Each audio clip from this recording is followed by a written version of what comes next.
Original 40+ टेमघरपाडा आयोजित जय अंबे चषक 2026 भव्य दिव्य क्रिकेट स्पर्धा यशस्वीरित्या संपन्न। ओरिजिनल 40+ टेमघरपाडा आयोजित या भव्य दिव्य क्रिकेट स्पर्धेमध्ये अनेक मान्यवरांनी उपस्थित लावत क्रिकेट स्पर्धेचा आनंद महोत्सव साजरा केला। जय अंबे टेमघरपाडा 40+ आयोजित जय अंबे चषक 2026 भव्य दिव्य क्रिकेट स्पर्धेमध्ये अनेक खेळाडूंनी सहभाग घेत क्रिकेट स्पर्धेचा आनंद साजरा केला। यावेळी या स्पर्धेतील सर्व सामने ओरिजिनल 40+ क्रिकेट संघटना भिवंडीच्या मान्यतेने भरवण्यात आल्या होत्या। जय अंबे टेमघरपाडा 40+ व ओरिजिनल 40+ टेमघरपाडा आयोजित जय अंबे चषक 2026 क्रिकेट स्पर्धेत आलेल्या सर्व मान्यवरांचे स्वागत देखील यावेळी मोठ्या आनंद उत्साहात करण्यात आले। तर यावेळी विजयी झालेल्या संघांना उपस्थित मान्यवरांनी पारितोषिक देऊन सन्मानित देखील केले। तर चला पाहूया यावेळी ओरिजिनल 40+ टेमघरपाडा आयोजित जय अंबे चषक 2026 भव्य दिव्य क्रिकेट स्पर्धेमध्ये उपस्थित मान्यवरांनी आपले मनोगत देखील व्यक्त केले।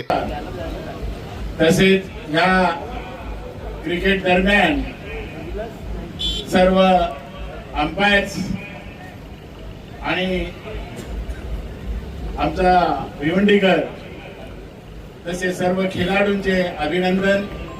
आजच्या स्पर्धेत जुनांदुर्की आणि टेंबवली या संघात चुरशीचा असा सामना झाला आणि या सामन्यात टेंबवली संघ अंतिम विजयी झालेला आहे।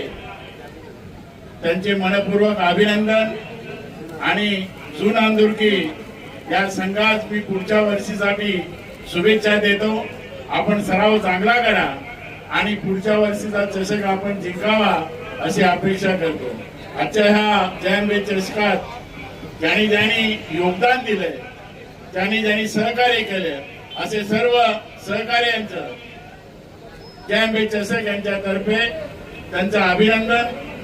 हा जय अंबे चषक या गेल्या 2 दिवसापासून चांगल्या प्रकारे खेळला गेला आणि या खेळाचे आणि या सामन्याचे जय अंबे चषक आणि चांगल्या प्रकारे त्यांना स्पर्धेसाठी शुभेच्छा दिल्यात आणि माझ्यातर्फे या जय अंबे चषक आणि आलेल्या सर्व खेळाडूंना हार्दिक शुभेच्छा आणि हा पुढच्या वर्षी जय अंबे चषक अजून चांगल्या प्रकारे खेळवला जाईल अशी अपेक्षा करतो।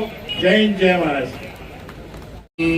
खरोखरच हा क्रिकेट संघ 40+ पाहत असताना एक आनंद वाटतो की आपल्या भादवड टेमघरपाडा परिसरात कमीत कमी 5 ते 6 संघ असतील, परंतु हे सर्व संघ स्वतःचा व्यवसाय कामकाज सांभाळून खेळतात। हा एक आनंद आहे। जय अंबे क्रिकेट संघाच्या बाबतीत जर बोलायचं झालं तर हा एक नवीन संघ तयार केला।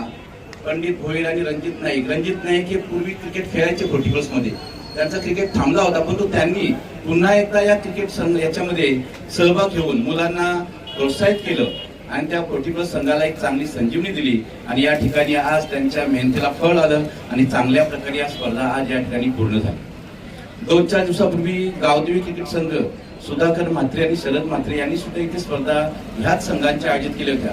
त्या ठिकाणी मला येता आलं नाही, परंतु ते संघ या ठिकाणी पाहण्याची संधी मिळाली, त्याला मी भाग्यवान समजतो। आणि खरोखरच या परिसरामध्ये जो 40+ संघाचा संघ आहे, या संघामध्ये प्रत्येक खेळाडू, प्रत्येक संघ हा संघ भावनेने खेळतो। हार जीत होतच असते, परंतु जिंकलेला संघ त्याचा विजय हा आनंदाने साजरा करतो, परंतु हारलेला संघ सुद्धा त्यांच्या विजयात सामील होतो आणि एकमेकांना आलिंगन देऊन हात मिळून ते बाहेर येतात। म्हणजे हेच खेळ, यालाच म्हणतात क्रिकेट, की क्रिकेट म्हटल्यानंतर या ठिकाणी सर्वांना चांगल्या प्रकारे आपल्याला जे आपल्या अंगी गुण असतात ते दाखवण्याची, कला दाखवण्याची संधी असते आणि ती दाखवली जाते। पुन्हा एकदा मी जय अंबे संघाला पुन्हा एकदा त्यांचं अभिनंदन करतो की आपण चांगल्या प्रकारे या स्पर्धा आयोजित केल्या।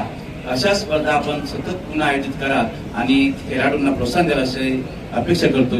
जय अंबे क्रिकेट संघ टेमघरपाडा यांच्या वतीने जे भरवलेले सामने, काली मी भरपूर कमेंट केली संदेश तुला। आताही जुनांदुर्गचा जो संघ आहे अतिशय चांगले खेळले, ती लाल कॅप ज्यांनी घातली, लाल कॅप अतिशय उत्कृष्ट, दीपक अतिशय उत्कृष्ट खेळ होता। पण आमचे परमस्नेही दिगंबर, कारण त्या काळातला दिगा हा चांगला बॉलर सुद्धा होता आणि बॅटमॅनही होता। मला खात्री होती, खरं सांगतो मी, संदेशला विचारा, जोपर्यंत दिगंबर आहे बाकी खेळाडू आहेत सगळे, हा सांघिक खेळ आहे, पण दिगंबरची बॅट चालली तर सामना हा विजयी होईल टेंभुर्णीचा. आणि दोन्ही संघ आपल्या जवळचे आहेत. मला दोन्ही संघाने नम्रतेची विनंती दोन्ही संघाच्या खेळाडूंना की जाता जाता तुम्ही अगोदर जुन अंदुरकीच्या खेळाडूंना तिथं पोहोचवा आणि पुढे जाताना मग तुम्ही टेंभुर्णीला जा. आजच मी वसईला गेलो होतो आज दुपारी ते जाधव म्हणून आपले जे मिलिटरीमॅन आहेत रिटायर, त्यांचा एक पोस्टर बघितला, अजित जाधव.